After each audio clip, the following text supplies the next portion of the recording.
السلام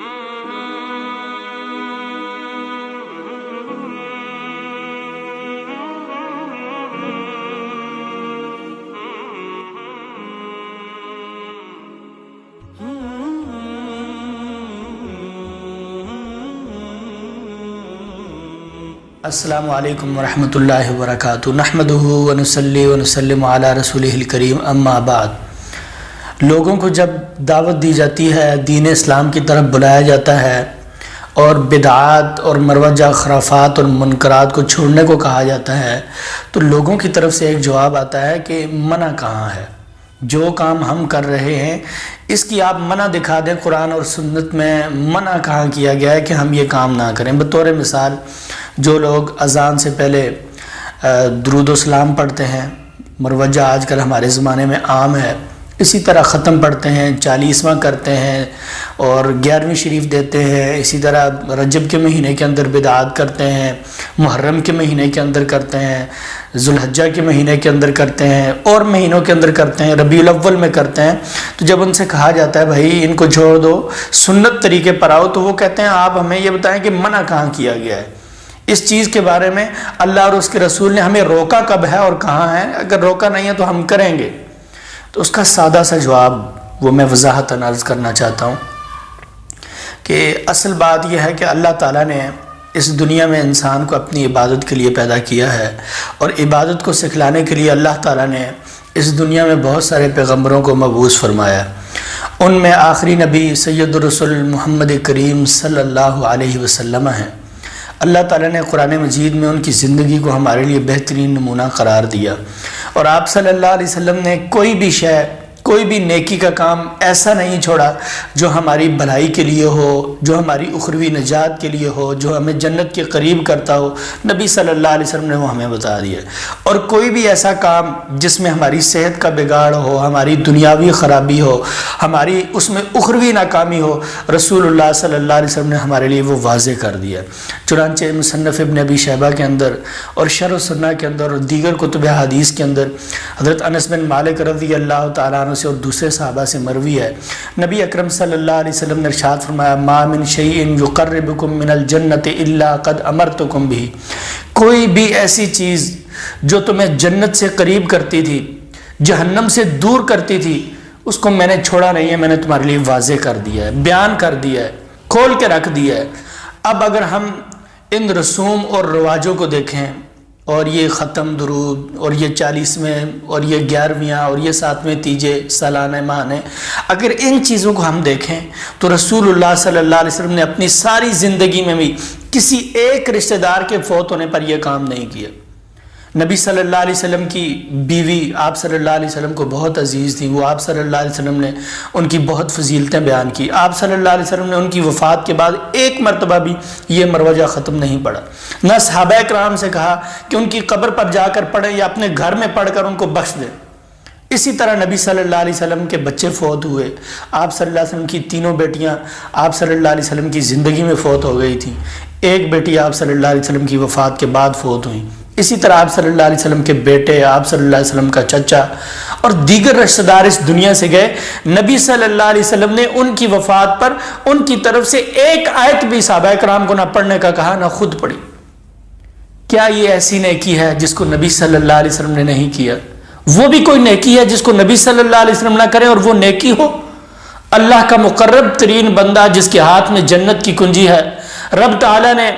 جس کو اس دنیا میں سب سے پرہیزگار اور متقی بنا کر بھیجا ہے اور اللہ کے سب سے قریب ہے، محمد کریم صلی اللہ علیہ وسلم،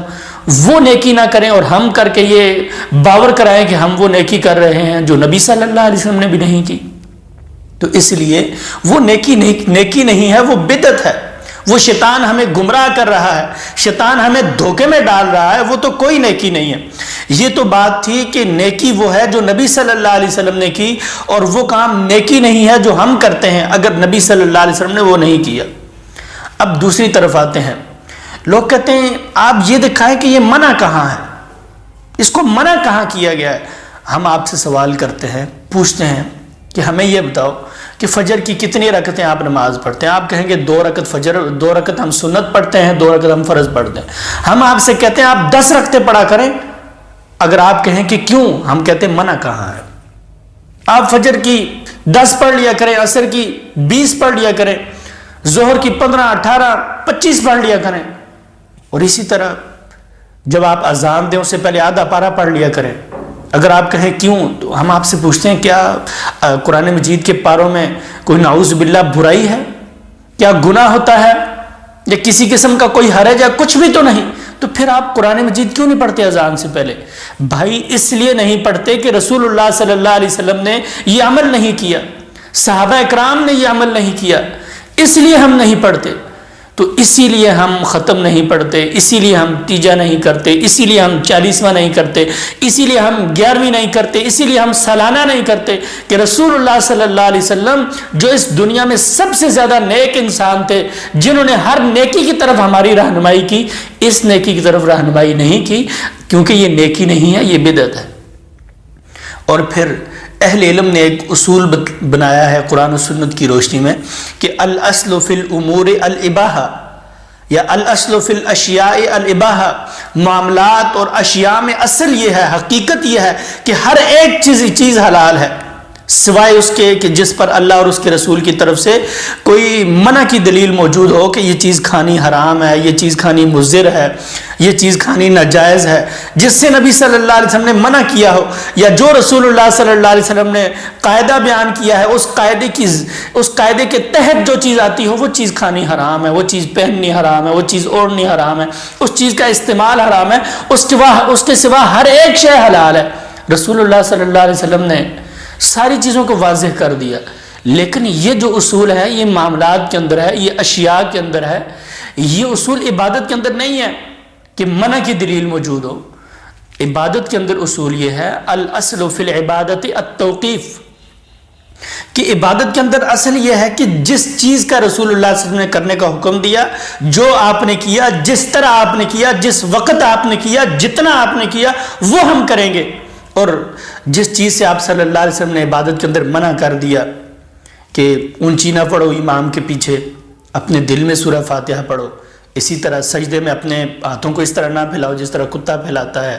نماز میں ادھر ادھر نہ دیکھو، وغیرہ وغیرہ، جن جن چیزوں سے نبی صلی اللہ علیہ وسلم نے منع کر دیا ان سے رک جانا چاہیے،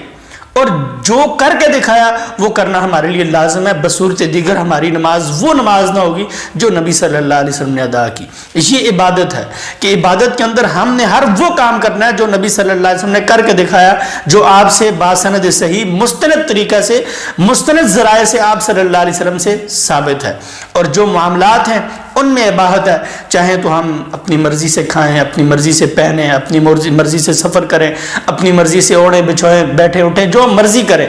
جب تک قرآن و سنت میں منع کی دلیل نہ ہو۔ یہ جو منع والی بات ہے یہ صرف اور صرف معاملات اور اشیاء کے اندر ہے، یہ منع کی دلیل نماز کے لیے، عبادات کے لیے نہیں ہے، کیونکہ عبادات کے اندر اصل توقیف ہے، رک جانا ہے جب تک اللہ اور اس کے رسول کا حکم نہیں آ جاتا، آپ صلی اللہ علیہ وسلم کا فیصلہ نہیں آ جاتا۔ چنانچہ نبی اکرم صلی اللہ علیہ وسلم ارشاد فرماتے ہیں من عمل عملا لیس علیہ امرنا فہو رد، جس کسی نے کوئی ایسا عمل کیا جس پر ہماری مہر نہیں ہے، جو ہمارا طریقہ نہیں ہے، جو عمل ہم نے نہیں کیا، وہ عمل مردود ہے، وہ ناقابل قبول ہے۔ اللہ تعالیٰ کے ہاں اس عمل کی کوئی وقت، کوئی حیثیت، کوئی وزن نہیں ہے، وہ عمل رائے گاں ہے۔ وہ دل کی تسلی ہو سکتی ہے، وہ بندے کے دل کا سکون اور اطمینان ہو سکتا ہے، وہ لوگوں کو خوش کرنے کے لیے ہو سکتا ہے، وہ رسم اور رواج اور بدعت ہو سکتی ہے، اس میں معاشرے کی اکثریت ہو سکتی ہے، لیکن یہ بات قطعی ہے، یقینی ہے کہ وہ سنت نہیں ہو سکتی، وہ اللہ اور اس کے رسول کا بتلایا ہوا حکم نہیں ہو سکتا۔ اللہ سے دعا ہے جو کچھ سنا سنائے گا اللہ عمل کی توفیق عطا فرمائے۔ جزاکم اللہ خیر۔